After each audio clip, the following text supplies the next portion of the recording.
ની યુનિવર્સિટીમાં ભણવા જાઓ તો ત્યાં આગળ યુનિવર્સિટીની અંદરથી તમને કેટલો સપોર્ટ મળે, ટીચર્સ ઇંગ્લિશમાં સમજી શકે કે નહીં, કારણ કે બીજા ઘણા બધી જગ્યાએ બધા પ્રશ્ન હોય છે કે ઇંગ્લિશ આવડે છે કે નહીં, ઇંગ્લિશમાં ભણાવે તો ખબર પડે કે નહીં, એની એક્ઝામ સિસ્ટમ શું છે, એક્ઝામમાં તમને ક્લિનિકલ ઇન્ટિગ્રેટેડ ભણાવે છે કે નહીં, તો એના વિશે થોડી માહિતી.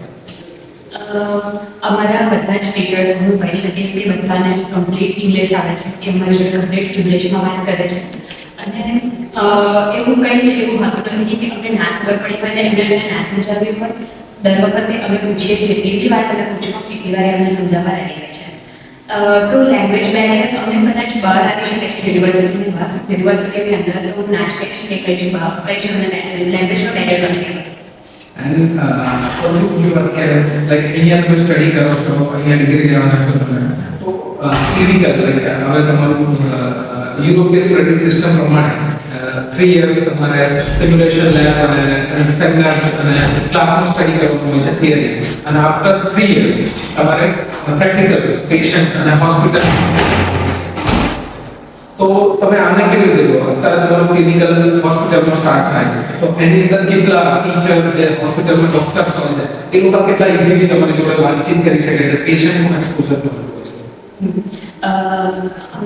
હું કહીશ કે પેશન્ટ જોડે કદાચ અમને લેંગ્વેજ બેરિયર થઈ શકે બહાર જઈને, પણ અમારા ટીચર્સ બહુ સપોર્ટિવ હોય છે. જે હું કહું છું કે અમારા પ્રોફેસર્સ જે ડૉક્ટર છે એમને ખુદ ઇંગ્લિશ આવડતી હોય છે, અને તેથી એ અમને પેશન્ટ જોડે વાત કરવામાં હેલ્પ બી કરી શકે, અને અમને ટોટલ ક્લિનિકલ એક્સપોઝર આપે છે. ત્યાં જઈને પેશન્ટ જોડે એ વાત કરે અને એમનું કહ્યું અમને સમજાવે, અમારું કહ્યું એમને સમજાવે, અને એ રીતે અમે લોકો કમ્યુનિકેશન કરી શકીએ છીએ. How GMAT University ના સ્ટાફ લાઈક અહીંયા ફૂલ ટાઈમ ઇન્ડિયન કોઓર્ડિનેટર્સ છે, અહીંયા આપણા ગુજરાતી સ્કૂલ છે, ગુજરાતી હોસ્ટેલ ચલાવે છે, તો આ બધા માહોલથી કેટલો સપોર્ટ મળી શકે છે ગુજરાતી સ્ટુડન્ટ્સને? અહીંયા ધવલભાઈ છે તે અમને ગુજરાતી ફૂડ પ્રોવાઈડ કરે છે, એની હોસ્ટેલ છે ત્યાં અકોમોડેશન પ્રોવાઈડ કરે છે.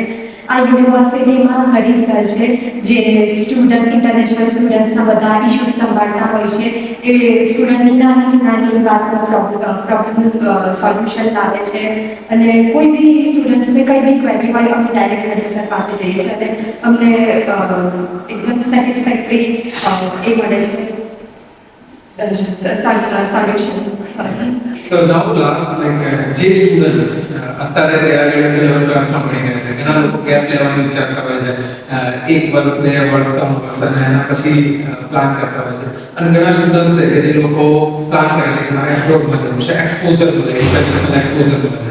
તો આવા સ્ટુડન્ટ્સ માટે તમે GMAT યુનિવર્સિટીમાં તમે એને વેલકમ કરવા માટે શું કહેશો? આવા સ્ટુડન્ટ્સ અમારી GMAT યુનિવર્સિટીમાં અમારી બેચમાં બી ખાસા એવા સ્ટુડન્ટ્સ છે જેમણે ઓલરેડી એક ડ્રોપ લઈ ચૂક્યા છે, પણ મોસ્ટલી ડ્રોપ લેવા માટે પ્રોબ્લેમ એ થાય છે કે તમારી એજ વધી જશે એન્ડ તમારું જે મેડિકલ કરિયર કે જે બી કરિયરની શરૂઆત થઈ શકવાની હોય એ બહુ મોડી થાય, અને એનાથી તમારી લાઈફમાં બહુ પ્રોબ્લેમ્સ આવી શકે છે. એટલા જ માટે મેં પર્સનલી એવું ચૂઝ નહીં કરતી કે મેં ડ્રોપ લઉં અને પછી મારું કન્ટિન્યુ કરું. એના કરતાં એવું સારું રહેશે કે તમે અગર જો ઇન્ડિયામાં તમને મેડિકલ સ્કૂલમાં તમને જો એડમિશન ના મળે તો તમે અહીંયા આવીને એડમિશન લઈ લો તમારા અર્લી યર્સમાં, તો તમારું આગળ જતાં કરિયર જે સેટ થઈ શકે છે. I think so it's better. Thank you, Mafia and Jisha.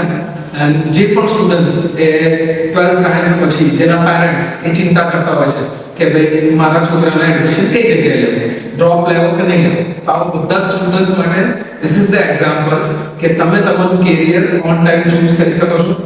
વિશ્વની અંદર વર્લ્ડની અલગ અલગ ઓથોરિટી WHO, WDOMS, AIM આ બધી જ એક્રેડિટેડ યુનિવર્સિટી એટલે કે GMAT યુનિવર્સિટી TBC કે જે વર્લ્ડના one of the safest country છે, ગર્લ્સ માટે બેસ્ટ ઓપ્શન છે.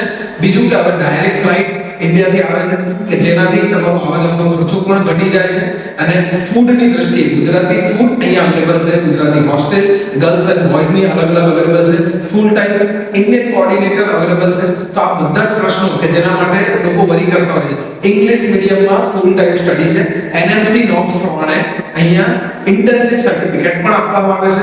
તો as per the all the rules and regulation બધી જ રીતે એક્રેડિટેડ યુનિવર્સિટી અને જેમાં મોર ધેન 800 થી વધારે ગુજરાતી વિદ્યાર્થીઓ અભ્યાસ કરી રહ્યા છે અને ઘણા બધા કરી ચૂક્યા છે અને એમની ડોક્ટર ડિગ્રી લઈ લીધી છે. તો આપ પણ જો વિદેશમાં મેડિકલ અભ્યાસ માટે વિચારતા હોય તો Geo Medi University Tbilisi Georgia એ one of the best option. Thank you.